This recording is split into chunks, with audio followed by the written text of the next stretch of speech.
ದೇಶದಲ್ಲಿ ಜೆನ್ಸಿ ಯುವಕರ ಆಕ್ರೋಶದ ಕಿಚ್ಚು ಕೇಂದ್ರ ಸರ್ಕಾರವನ್ನೇ ಬೆಚ್ಚಿ ಬೀಳಿಸಿದೆಯಾ? ರಾತ್ರೋರಾತ್ರಿ ಪ್ರಧಾನಿ ನರೇಂದ್ರ ಮೋದಿ ವಿಡಿಯೋ ಮೂಲಕ ಮಾತನಾಡಿದ ಬೆನ್ನಲ್ಲೇ ಮಹತ್ವದ ಬೆಳವಣಿಗೆಗಳು ನಡೆದಿವೆ. ಸಿಜೆಪಿ ಮತ್ತು ಬಿಜೆಪಿ ನಡುವೆ ಮಾತುಕತೆಗಳು ನಡೀತಾ ಇದ್ದು, ನಾಳೆ ಮತ್ತೊಂದು ಸುತ್ತಿನ ಸಭೆ ಇದೆ. ಹಾಗಾದ್ರೆ ನಾಳೆ ಧರ್ಮೇಂದ್ರ ಪ್ರಧಾನ್ ರಾಜೀನಾಮೆಯನ್ನ ನೀಡುತ್ತಾರಾ? ಹಾಗಾದ್ರೆ ಇವತ್ತು ನಡೆದ ಬೆಳವಣಿಗೆಗಳು ಏನು ಅನ್ನೋದನ್ನ ನೋಡೋಣ ಬನ್ನಿ. ಧರ್ಮೇಂದ್ರ ಪ್ರಧಾನ್ ರಾಜೀನಾಮೆ ಪಟ್ಟು ಸಡಿಲಿಸದ ಸಿಜೆಪಿ. ನಾಳೆ ಮೂರನೇ ಸುತ್ತಿನ ಬಳಿಕ ಶಿಕ್ಷಣ ಸಚಿವರ ತಲೆದಂಡ ಫಿಕ್ಸ. ದೇಶದೆಲ್ಲೆಡೆ ಹುಟ್ಟಿಕೊಂಡ ಜೆನ್ಜಿ ವಿದ್ಯಾರ್ಥಿಗಳ ಆಕ್ರೋಶದ ಜ್ವಾಲೆ ಕೊನೆಗೂ ಕೇಂದ್ರ ಸರ್ಕಾರವನ್ನು ಜಾಗೃತಗೊಳಿಸಿದೆ. ನೀಟ್ ಪರೀಕ್ಷೆ ಅಕ್ರಮದ ವಿರುದ್ಧ ದೇಶಾದ್ಯಂತ ವಿದ್ಯಾರ್ಥಿ ಯುವಜನತೆ ದಂಗೆ ಎದ್ದ ಬೆನ್ನಲ್ಲೇ ಪ್ರಧಾನಿ ಮೋದಿ ಮಧ್ಯರಾತ್ರಿ ದೇಶವನ್ನುದ್ದೇಶಿಸಿ ಮಾತನಾಡಿ ಅಭ್ಯರ್ಥಿಗಳಿಗೆ ಅಭಯ ನೀಡಿದ್ದಾರೆ. ಲೀಕಾಸುರರಿಗೆ ತಕ್ಕ ಪಾಠ ಕಲಿಸಲು ಕೇಂದ್ರ ಕ್ಯಾಬಿನೆಟ್ ಸಭೆಯಲ್ಲಿ ಬಿಗಿ ಕಾನೂನಿಗೆ ಅಂಕಿತ ಹಾಕಲಾಗಿದ್ದು, ಸೋಮವಾರವೇ ಮಸೂದೆ ಮಂಡನೆಗೆ ತಯಾರಿ ನಡೆಯುತ್ತಿದೆ. ಆದರೆ ಮೋದಿ ಮಧ್ಯರಾತ್ರಿ ನೀಡಿದ ಭರವಸೆಗೆ ವಿಪಕ್ಷಗಳು ತೀವ್ರವಾಗಿ ತಿರುಗೇಟು ನೀಡಿವೆ.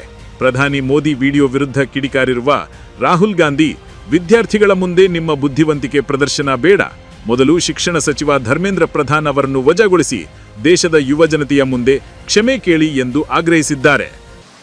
हिंदुस्तान का तिरंगा लिए ऐसे पीसफुल प्रोटेस्ट कर रहे।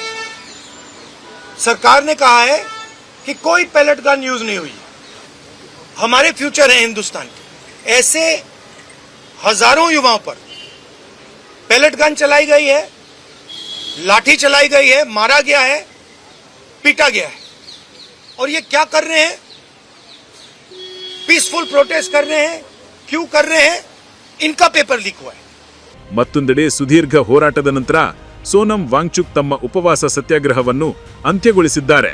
ಆದರೆ ಸಿಜೆಪಿ ಆರ್ಭಟ ಮಾತ್ರ ಕಮ್ಮಿಯಾಗಿಲ್ಲ. ಕೇಂದ್ರ ಸರ್ಕಾರ ಹಾಗೂ ಸಿಜೆಪಿ ಪ್ರತಿನಿಧಿಗಳ ನಡುವೆ ನಡೆದ ಎರಡನೇ ಹಂತದ ಸಭೆಯಲ್ಲಿ ಸರ್ಕಾರ ಸಮಯ ಕೇಳಿದರೂ ಸಿಜೆಪಿ ಮಾತ್ರ ಧರ್ಮೇಂದ್ರ ಪ್ರಧಾನ್ ರಾಜೀನಾಮೆ ಪಟ್ಟಿನಿಂದ ಹಿಂದೆ ಸರಿದಿಲ್ಲ. ಕಾಕ್ರೋಚ್ ಪಡೆಯ 3 ಷರತ್ತುಗಳಲ್ಲಿ 2 ಬೇಡಿಕೆಗಳಿಗೆ ಸರ್ಕಾರ ಓಕೆ ಎಂದಿದ್ದು, ಮೂರನೇ ಬೇಡಿಕೆಗೆ ಎಚ್ಚರಿಕೆಯ ಹೆಜ್ಜೆ ಇಡುತ್ತಿದೆ. ನಾಳೆ ಮತ್ತೊಂದು ಸುತ್ತಿನ ಸಭೆ ನಡೆಯಲಿದ್ದು ತೀವ್ರ ಕುತೂಹಲ ಮೂಡಿಸಿದೆ.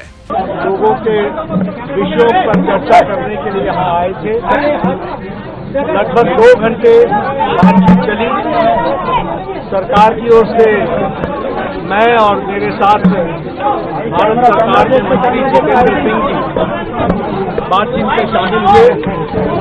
उनकी बातें हमने सुनी।